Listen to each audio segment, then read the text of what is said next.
కావేరికి ఎదురుపడిన దేవ. ఒక్కసారిగా కావేరి, బాలరాజు కలిసి దేవాకిచ్చిన ట్విస్ట్ అయితే మామూలుగా లేదు. రేపు జరగబోయే ఎపిసోడ్‌లో దేవ కావేరి ఎదురుగా వచ్చి నిలబడతాడు. అయితే కావేరి ఒక్కసారిగా షాక్ అయిపోతుంది. తన మనసులో తానే అనుకుంటూ ఉంటుంది. నేనిప్పుడు కావేరి కాదు, ఉషానే. ఎవరు వచ్చినా కూడా నేను ఉషలాగే డీల్ చేయాలి అన్నట్టు ఉంటుందనమాట.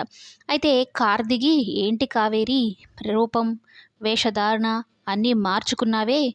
ఇంతకీ నువ్వు ఎంత మార్చుకున్నా నీ పోలికలు నేను కనుక్కోలేనా? నువ్వు కావేరివి కదా అంటే, అవును కావేరినే. అయితే ఏంటి? ఇప్పుడు ఏంటి అన్నట్టు మాట్లాడుతుంది. ఆ దెబ్బతో ఒక్కసారిగా షాక్ అయిపోతాడు. ఇదేంటి నిజం ఒప్పేసుకుంది అని. ఎంతమందిని వస్తారు కావేరి, కావేరి అని. ఎంతమందికని నేను ప్రూవ్ చేయాలి నేను కావేరి కాదు ఉష అని. మీకు కూడా అంతే. మీరు కావేరి అనుకుంటే అనుకోండి. నేనేంటో నాకు తెలుసు. మీకు అంతగా డౌట్‌గా ఉంటే నా డేట్ ఆఫ్ బర్త్ ఇవన్నీ కూడా స్కూల్లో ఉంటాయి. పోయి కనుక్కోండి అంటూ చెప్తుందనమాట. అయితే కావేరి మాట్లాడిన మాటలకు ఒక్కసారిగా దేవకి ఫ్యూజులు అవుట్ అయిపోతాయి. ఇదేంటి ఇలా మాట్లాడుతుంది? అసలు ఆ కావేరికైతే నన్ను చూడగానే భయంతో కాళ్ళు చేతులు వణికిపోతాయి. అసలు ఈ అమ్మాయి ఏం భయపడటం లేదు. నాగవల్లి చెప్పినట్టు కావేరి కాదా? ఉషానేనా? అన్నట్టు అనుకుంటాడనమాట. అయితే చిన్ని ద్వారా బాలరాజు కావేరి స్కూల్‌కి వెళ్ళిందన్న విషయం తెలుసుకుంటాడు. కావేరిని నీడలాగా కంటికి రెప్పలా కాపాడుకుంటూ ఉంటాడనమాట బాలరాజు. ఎందుకంటే పాంప్లెట్‌లో కావేరి ఫోటో పడింది. ఇది దేవ వరకు కూడా వెళ్ళుంటుంది. దేవ నుండి కావేరికి ఏమైనా ప్రమాదం ఉంటుందా అని దేవ వెనకలనే బాలరాజు కూడా వెళ్తాడనమాట స్కూల్‌కి. అయితే దేవ, కావేరి మాట్లాడుకుంటున్నప్పుడు బాలరాజు కూడా అక్కడికి వెళ్తాడనమాట. అయితే కావేరి ఈ దేవాకి మంచి ట్విస్ట్ ఇచ్చేసి తన పని తను చేసుకోవడానికి అన్నట్టు వెళ్ళిపోతుందనమాట. అప్పుడు మరలా దేవ చూస్తాడు. అసలు కావేరి ఏంటి? పీటీ టీచర్ ఉష ఏంటి? అసలు తనకి ఈ ఉషకి చాలా డిఫరెన్స్ ఉంది అన్నట్టు అనుకుంటాడు.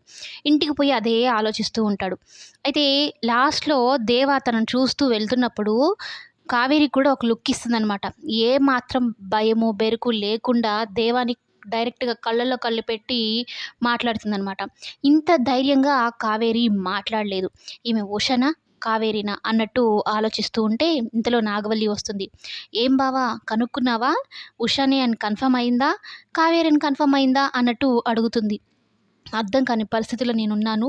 అసలు కొంచెం కూడా భయం లేకుండా ఉంది. ఈమె ఉష అనుకోవాలా? కావేరి అనుకోవాలా? అన్నట్టు ఆలోచిస్తూ ఉంటాడనమాట. అయితే దేవ విషయంలో బాలరాజుకి ఒక భయం మొదలవుతుంది. ఎలా అయినా సరే వీళ్ళిద్దరి విషయంలో అటు నాగవల్లి విషయంలో గానీ, దేవ విషయంలో గానీ ఎక్కడ కావేరికి సంబంధించిన ఆధారాలు దొరకకుండా చూసుకోవాలి. అప్పుడే నా భార్య బిడ్డలు క్షేమంగా ఉండగలుగుతారు.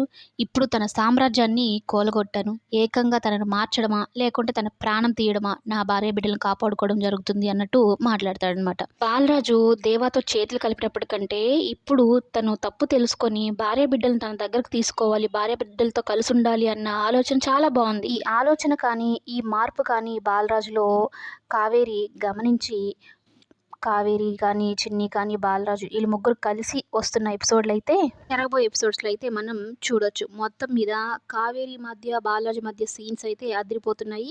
ఇక దేవ కంట కనపడినా కూడా కావేరి షాక్‌లో కావేరినా, ఉషనా అన్న కన్ఫర్మేషన్ లేకుండా దేవ పిచ్చోడిలాగా అయితే మారబోతున్నాడనమాట. కావేరిని ఉషలాగా మార్చి బాలరాజు అయితే మంచి ట్విస్ట్ ఇచ్చాడు. బాలరాజు కావేరి విషయంలో చేస్తున్న ఈ పని నచ్చిన వాళ్ళు ఒక లైక్ చేసి కావేరి, బాలరాజు మధ్యల మరిన్ని సీన్స్ ఉండాలని కోరుకునే వాళ్ళు ఒక లైక్ చేసి కామెంట్ చేయండి.